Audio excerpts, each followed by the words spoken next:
The Order of the Temple of Solomon had been founded in the aftermath of the First Crusade, a Christian military expedition which had captured Jerusalem from the Muslims.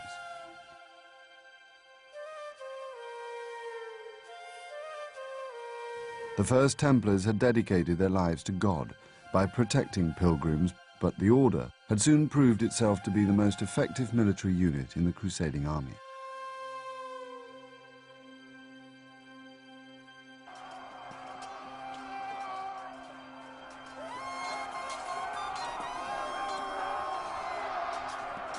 At the Horns of Hattin, the Templar Knights had been singled out by Saladin and almost eliminated from the Holy Land.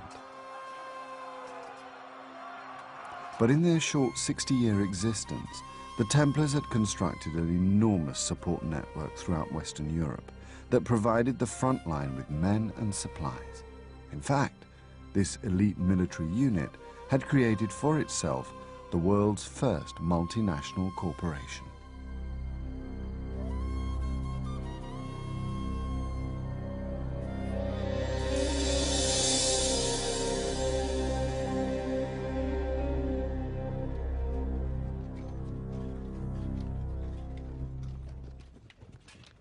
Since the Order of the Temple had first been established early in the 12th century, it had set out to attract recruits and raise funds.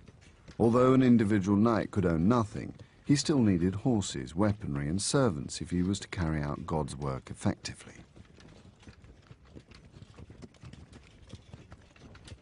The King of Jerusalem had initially aided the Templars. Among the many reasons for doing so was the knowledge that visiting pilgrims brought much-needed income to the fledgling Crusader states. Pilgrims required food and lodging, they paid road tolls, and they brought gifts. From the very beginning, the Templars were entirely comfortable with the economic realities of serving God in the Holy Land.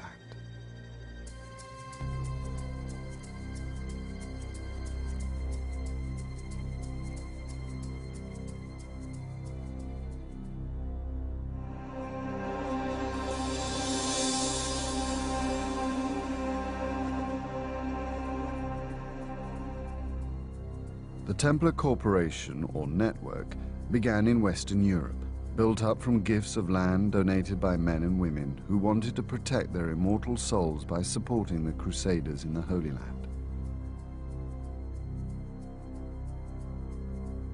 Many of the earliest donations received by the Templars were from men who wanted to join the order themselves. One of the most substantial donors came from Champagne in northern France.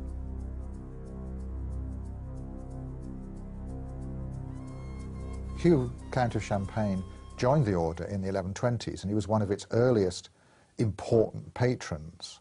But once he joined the order, he lost the status that came with being an important territorial ruler. He had to abrogate his own will to that of the master, and he had to live the life of an ordinary knight. So one gave up a considerable amount in terms of status and in material comfort in order to become a Templar. But if you sincerely believe that what really matters is your immortal soul and not your short and transitory life on earth, then it would be seen as worth it. The Templars gratefully accepted many such gifts of land which were channeled into productive communities where the brothers in the West lived and worked. It was these communities, called preceptories, that became the bedrock of the Templar network.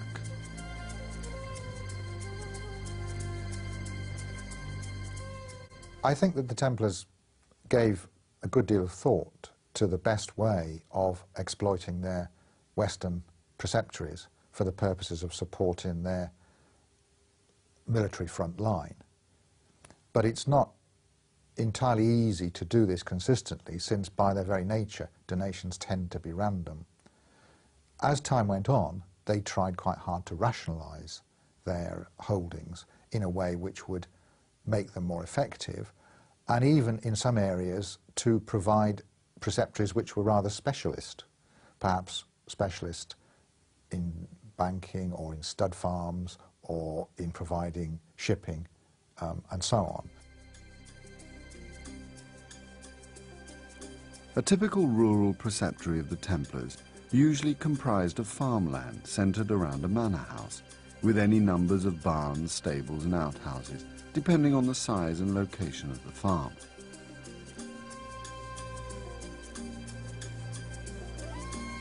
No entire preceptories remain today, but many individual buildings do. These enormous barns were constructed by the Knights Templar more than 800 years ago. The aim of all Templar preceptories was to make money. A third of all income went to the knights on the frontier. Every donation, large or small, was fully exploited for maximum revenue. If they were given unused land, they had it settled and cultivated. New mills, wine presses and ovens were constructed to soak up the extra agricultural produce, and new village and town markets were created. In this way, the economy of an entire region could steadily be boosted. But it also meant that the Templars could take economic control of whole areas as they bought up businesses and land. In the Champagne town of Provins, the Knights Templar would eventually own more than 70 properties. The Templars were always improving their market position, and their dominance caused considerable resentment among both peasants and landholders. To their rivals, the Templars had one particularly unfair advantage. Their holdings were exempt from taxes or tithes. It was normal for the population, in one form or another, to pay tithes. The Templars were granted an exemption from tithe on the land they acquired, which enabled them to grow perhaps more rapidly than they would have done before. So in that sense, they're not paying the proportion of their income into the church, which you might normally have expected them to have to do. Again, the justification here is that the money is being contributed towards the church, it's been contributed towards the Holy War. I think inevitably, however, when somebody gets a privilege, somebody else objects to the fact that they have a privilege.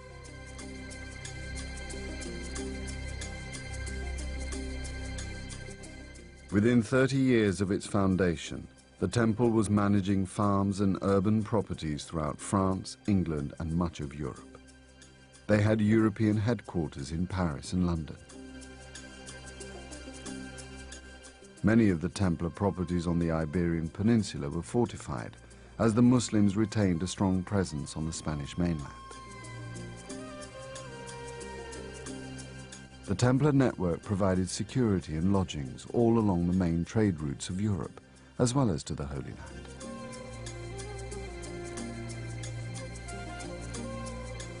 Some of their most important offices were at the main Mediterranean ports.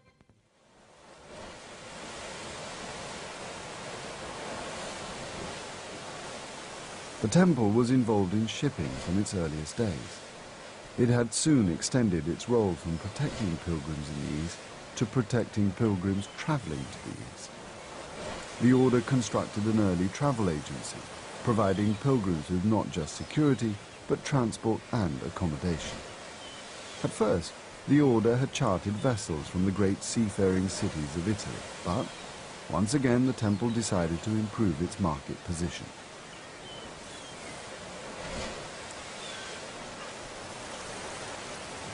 It built its own ships and consolidated its long-distance travel business, an industry it had helped to create in the first place.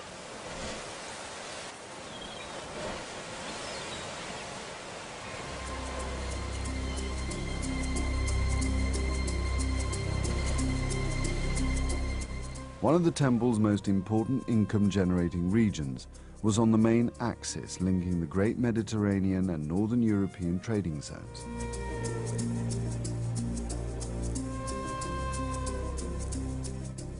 The Champagne region of France, one of the temple heartlands, was a bridge between North and South Europe.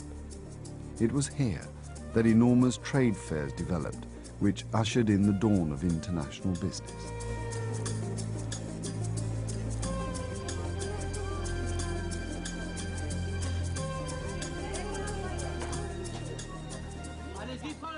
The great trade fairs of Champagne saw the exchange of goods from all over Europe, which the Templars could not fail to benefit from. The economic boom also triggered a financial revolution, which saw the birth of modern banking. The Templars were well placed to enter the world of banking. They had offices all over Europe, and their continuous state of warfare had given the Templars the experience of handling large sums of money.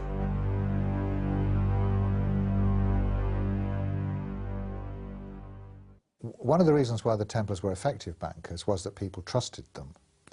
And they trusted them not only because of their integrity, but also because they had the physical means to defend the money which they held. They had castles and they had armed men who could accompany any movement of actual specie if that was required, and they maintained their reputation for paying when required, and for honest dealing. And in that sense, therefore, the Templars were successful as bankers. The Templar Bank in Paris performed most of the functions that one would associate with a modern bank. It made loans, you could deposit money there, it actually had an open cash desk which was open many days of the year, particularly when it was most needed, at times when payments were being made at the end of the harvest and so on. It kept separate accounts for people. It was involved in the transfer of currencies. It was involved in investment. So most of the functions you would associate with a modern bank can be seen at least in the Templar banks in Paris and in London, and also in a number of other places as well. They also perhaps went beyond some of the functions of a modern bank, and you could say that they were performing functions you'd associate with a modern accountancy firm, in that they would audit the accounts of the King of France, for instance.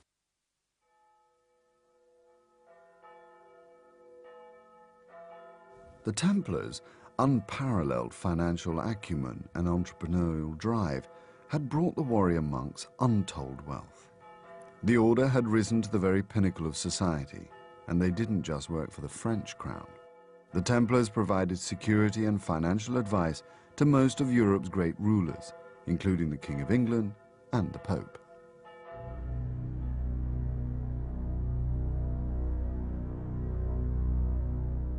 But for many observers, there was a difference between what the Templars were supposed to be, poor knights of Christ battling with the infidel, and what they appeared to be, hugely wealthy aristocrats with royal connections.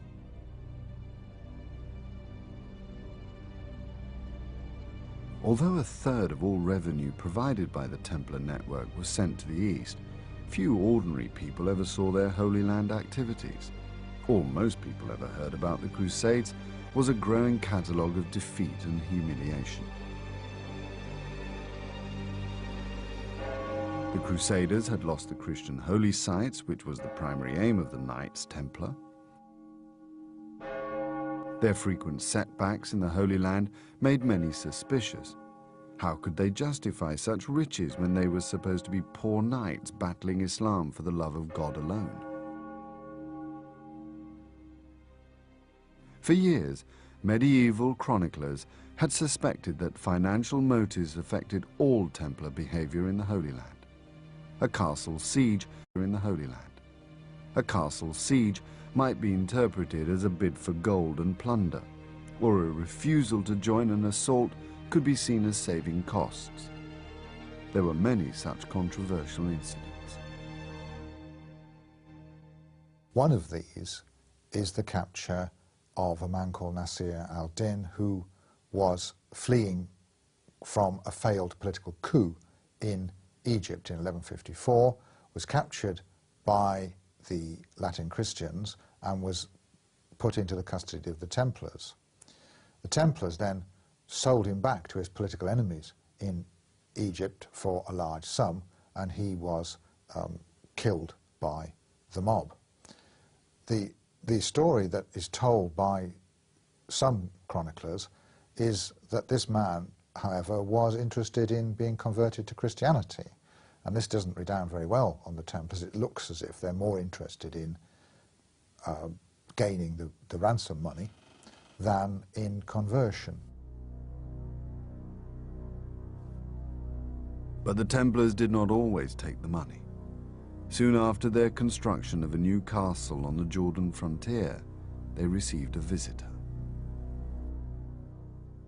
The Muslim leader Salah ad-Din came and tried to purchase the castle from the Franks. He offered them a huge sum of money, 60,000 gold coins. And the Knight Templars refused to sell the castle.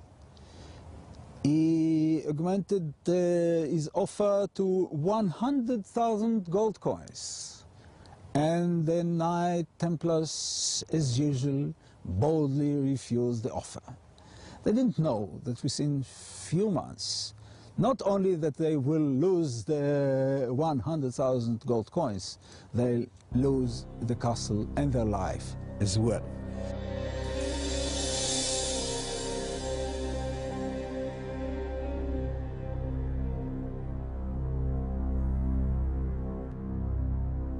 The Templars' obsession with raising money was well-founded, and their cautious policy in the East was based on a simple formula. Before the Battle of Hattin, it took the income from 30 manor farms to equip and maintain one single knight in the Holy Land. More than 200 had died at Hattin. Within a few decades, the cost would have risen fivefold.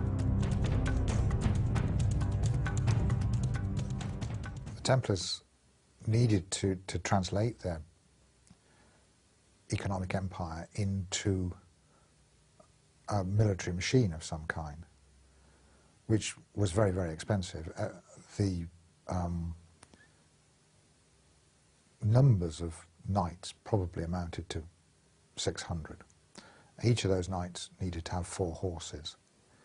In addition, there were probably another 2,000, 2,500 sergeants or serving brothers, some of whom fought, and many more people who acted as part of the general support system, like squires, servants, cooks, and also a limited number of clerics. So there's a large number of men and horses and other animals that you needed to pay for. So the costs of this are immense, which is why in the 13th century the Templars have got to exploit their lands to their fullest extent. This in turn, of course, can sometimes lead to unpopularity, particularly if there's no military success to show for all this vast expenditure. But like most military machines, it seems as if money is being thrown down a bottomless pit to those people who are being forced to pay for it.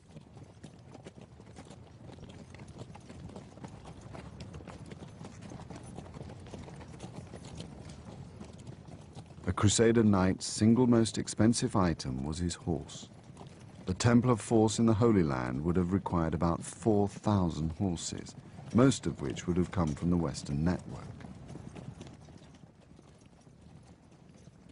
The Muslims understood the economy of war as well as the Templars, and in battle targeted the Crusaders' horses.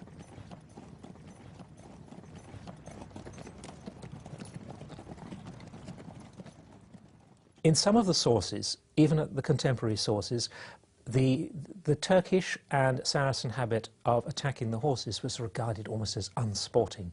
Now this has been picked up in the 19th century and even today as somehow the Turks and the Saracens are being devious. I have to say this is somewhat unfair because they're entering battle to win the battle. And if you can defeat your enemy by injuring his horse or his horses or frightening his horses, you don't have to kill the man. You're not there, as far as a Saracenic warrior is concerned, to achieve personal glory. You're there as a professional soldier with a rather modern attitude towards the job in hand, and that is to succeed.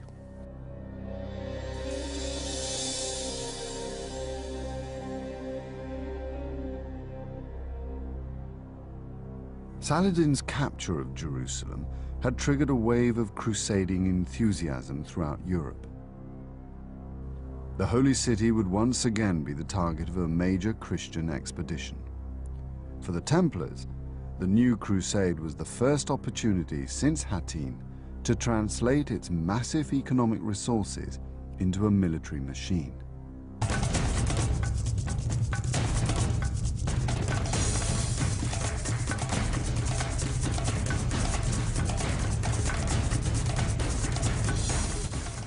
The Order of the Temple was integral to the Third Crusade, led by the King of England, Richard the Lionheart, and Philip II of France.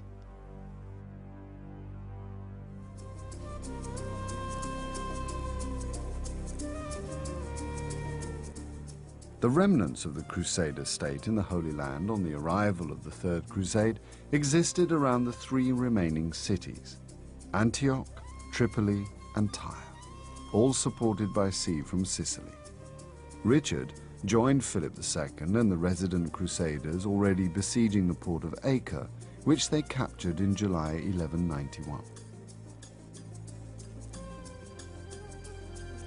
The Crusaders then began the march on Jerusalem and set off down the coast. A fleet shadowed their every move, providing supplies and reinforcements. The army was constantly harried by Saladin's forces, but the Crusaders made progress, clawing back Haifa and then Caesarea.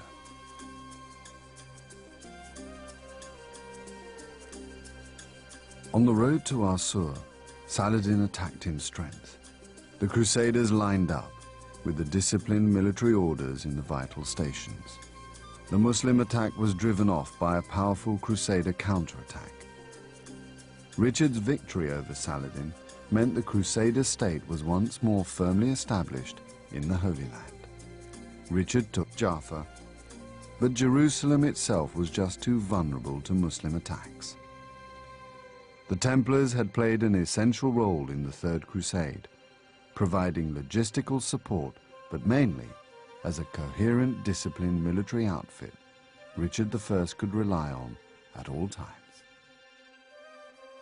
Whatever his many faults, Richard did commit resources and indeed risked his own life and health many times for the cause of the Crusades, and I think he discerned the Templars were equally prepared to make that commitment. The master of the Temple, Gerard de Vredefort, died. There was a vacancy in the mastership, and Richard wished to extend his influence in that direction and managed to secure the election of one of his own vassals, a man called Robert of Sable, as master. And from then on, there was quite a close link between the Temple and Richard, and they became a very important part of his army after the taking of Acre and the march south towards, supposedly towards Jerusalem, but which never in fact took Jerusalem.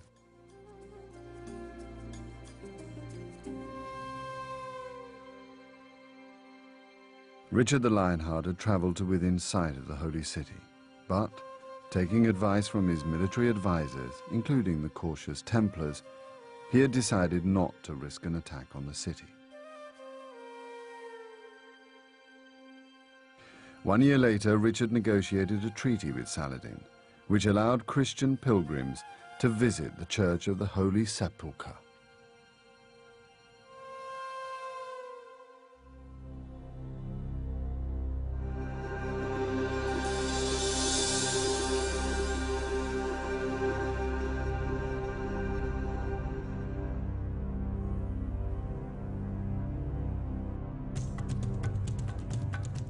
Although the Third Crusade had failed to gain control of Jerusalem, the victories of Richard I had rejuvenated the Crusader states and given the Christians a firm foundation from which to begin expansion.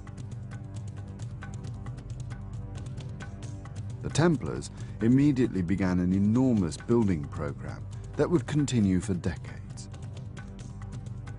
The Templars created their new headquarters in the port of Acre, which became the new capital of the Christian Holy Land for the military orders and the Italian trading cities. Much of the Hospitallers compound exists today, but little remains of Acre's Templar quarter. this enormous tunnel, constructed beneath the city, is just one testament to the effort and resources the Knights Templar must have invested in the East. When Saladin died in 1193, the Islamic world once more crumbled into disunity. Islam's failure to unite against the Christians would buy the Crusaders much-needed breathing space. But the Christians could never entirely rely on Muslim divisions. For the Templars, recent success came with a price. The massive investment needed to man and fortify the newly recovered lands meant expanding the network, a corporation that was growing ever more unpopular.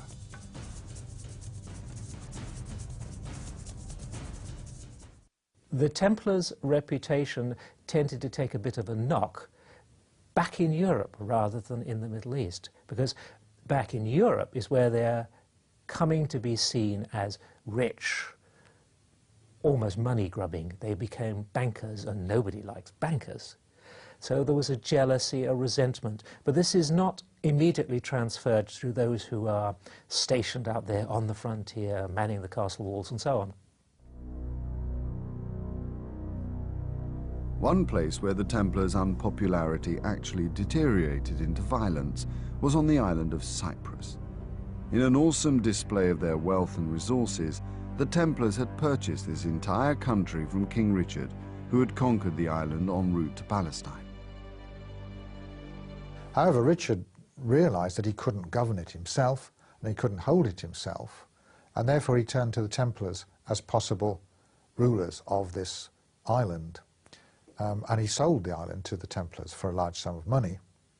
Unfortunately, the Templars never committed sufficient troops and resources to governing it, and after quite a short time there was a revolt, which the Templars survived, but which was enough to deter them from wanting to hold it any longer.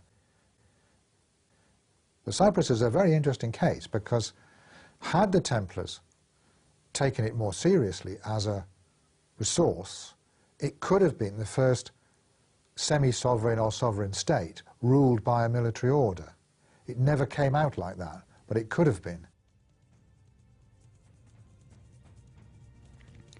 However hard the Knights struggled to justify the vast funds needed to reconstruct and man the defences of the Holy Land, the Templars would never fully shake off the suspicion that they cared more for the acquisition of gold and riches than they did for the land of Christ.